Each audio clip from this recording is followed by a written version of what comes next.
what if there was a level before Stereo Madness? So, this is Stereo Madness here, everyone knows this level, and it's currently the easiest level in Geometry Dash, but what if this level was not the easiest? What if I can go right here and there'd be a new level, even easier than Stereo Madness? So, I actually have an idea. So, in Stereo Madness, right here, as you can see, there's a ship, and Stereo Madness, they introduced two things. First of all, they introduced a game, but they also introduced a ship. So I'm just gonna build a level that just has a cube and it's easier than Stereo Madness. Also, there will be no triple spikes because triple spikes are a little bit annoying. Well, let's just get straight to this. Alright, so I think we found our song. By the way, the level name's gonna be called Windfall, because that's the name of the song, and, like, that's what Geometry Dash does, so I'm gonna copy it. Anyway, Windfall, and, the level before Stereo Madness. Perfect, okay. Let's just start building level. So, by the way, we're gonna use only 1.0 things because that's what Stereo Madness does, and it's gonna be before Stereo Madness, so we can't, like, change any speed or anything. Yeah, basically, it's gonna build level with no ship or anything. It's just gonna be a cube, but it's gonna be interesting, trust me. Alright, I say we do, like, one jump here, because I want to make it click sync, you know? So, basically, this will just teach you how to play the game, right? Also, I have an idea. 20 minutes later. Alright, so now this should work. Okay, so this is my idea right here. Basically, so if I go to Polargeist, if you see this, like, if I don't touch the orb, it says click while touching a ring to jump in midair. So in this level right here, boom, I did the same exact thing. There we go.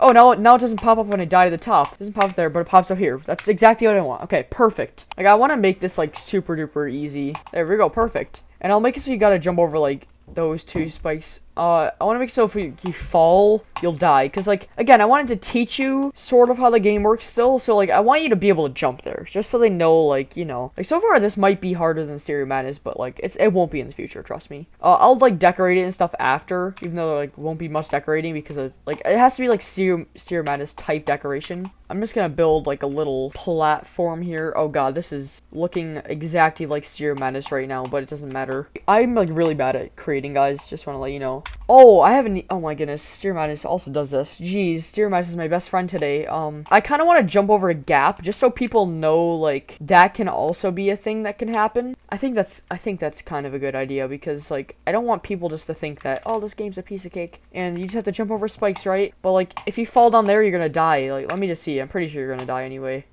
Oh, you don't die. There we go. Much better. But you can jump over that, like no problem whatsoever. I'm gonna make a falling thing. I feel like falling is, like, kind of difficult, but, like, maybe that can teach people how to buffer, but I don't know. And then maybe I'll just make it so you have to, like, hold a little bit. Oh, I got a better idea, actually. But I'm gonna do another, like, alpha trigger thing. I'm gonna give it group ID 2, 0.2 seconds, and it's gonna do the same exact thing as before. So if I just go ahead and grab this guy, I'll say, hold to keep jumping. Why not? We gotta give it a group ID 2, add, and then way back in the beginning of the level, just gonna copy and paste this alpha trigger, but give it group ID 2 instead. There we go. So now, if I go over here, hold to keep jumping. Perfect. You know, I also have another idea. What if I just, like, copy and paste this so that, like, maybe they were, like, clicking, but, like, they just, like, click late or something. This time you fall onto a big platform. If there were a level before Stereo Madness, it would teach how the game works. What if we just do this? Because, like, that forces them to jump, but, like, it's kind of hard for them to tell, but it makes them learn, you know?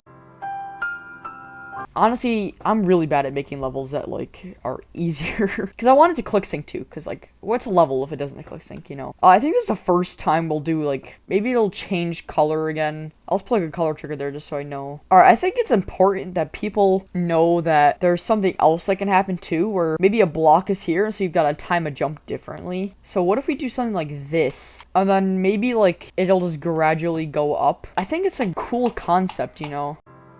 I'll just throw in, like, a couple spikes just so it looks difficult, but it's actually not. Oh, wait. Actually, no, I don't think... Cause that's not a good idea, because, like, look. If you jump over the structure, then you're gonna die. Expanding the structure by a block. Maybe I could teach you so you, like, this time you can't jump here. Let's just make a little thing. I don't know, whatever. There we go, and then I'll just do that and that. Perfect, okay. That we have to fall. This just looks really odd. This is just a level just to teach them, like, how to play the game. I mean, I've said it, like, 10,000 times, I know. They'll jump into, like, a pit of spikes right here. So we got 15 seconds of gameplay. I also don't want to make it so you land on the ground. I'm just gonna make it so it's elevated. There's not really much more for people to learn, so I guess, like, maybe the level will just end? And then the last jump will be a double spike. Maybe I could put a jump there. So now I just have to like decorate it and stuff. 18 seconds of gameplay. I think that's amazing. I feel like RGB is kind of a cool idea. I know like right here I want to do like a pulse to white, but also changes colors as well. So it's gonna be like a lot of like tweaking here and there. Maybe just 2 seconds instead, because that's kind of intense. And the color right here is just gonna change to red. And maybe like right here it'll fade black. I kind of want to like fully fade it out right here. There we go. I think that's good. I think this is a very nice level. We could also like do this. Okay, that looks much better. There we go. I think that's the first block structure that's actually done. This thing, I don't really know what this is, but I honestly that might work. Alright, I think that's fine. I say we just outline it in blocks, and then that. Maybe this time we'll do one of these things. There we go. So I guess that's all the block structuring done. Let's just finish the colors. I think maybe like just a pulses here and there a little bit. Maybe like a pulse to black, because that's kind of like how this level works. I'll do another pulse here. I guess like the entire level just pulse. There we go. Honestly, I think this is pretty good. I feel like RGB might work a little better. Because it'll be red, and now, like, it'll only pulse black, but it'll just keep on getting more intense. Well, guys, that is the level. I finished the level before Stereo Madness. Thank you guys so much for watching this video, and have a great rest of your day. I really hope you enjoyed. Also, subscribe. Bye, and here's the level.